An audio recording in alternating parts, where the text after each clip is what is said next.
Bismillah, assalamualaikum warahmatullahi wabarakatuh. Pada video ini kita akan membahas bagaimana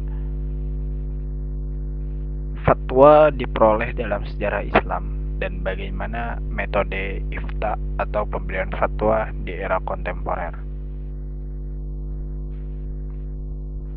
Secara historis atau sejarah, fatwa dapat diperoleh melalui 3 cara utama. Yang pertama, melalui perkataan atau ucapan yang jelas, yaitu ketika seorang mufti atau ulama memberikan penjelasan langsung mengenai suatu hukum syariat. Ini menjadi dasar paling jelas dalam mengetahui suatu hukum agama. Yang kedua, secara fi'il atau melalui perbuatan, yaitu tindakan yang sengaja dilakukan untuk menjadi contoh dan teladan bagi umat. Dari perbuatan tersebut, para ulama dapat memberikan hukum dan cara penerapannya, mencontohkan hukum dan cara penerapannya. Ketiga, melalui persetujuan atau iqrar, yaitu ketika seorang mufti mengetahui suatu perbuatan atau pendapat lalu tidak mengingkarinya.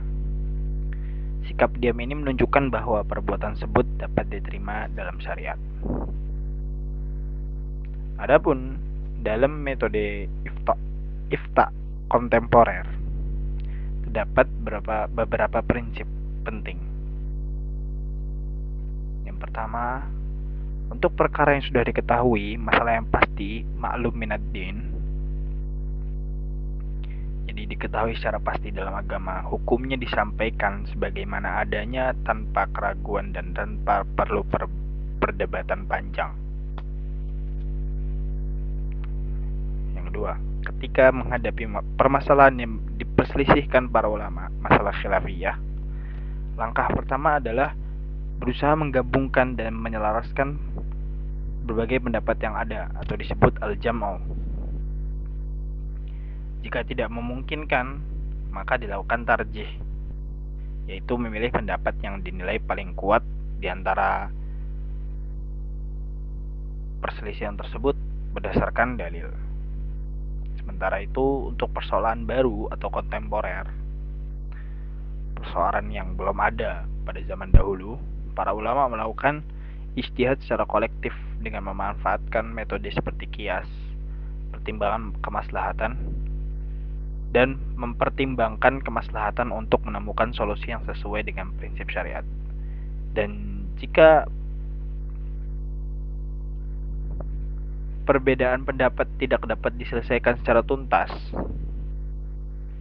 sebagian ulama memilih pendapat yang lebih hati-hati sebagai jalan keluar agar terhindar dari kesalahan.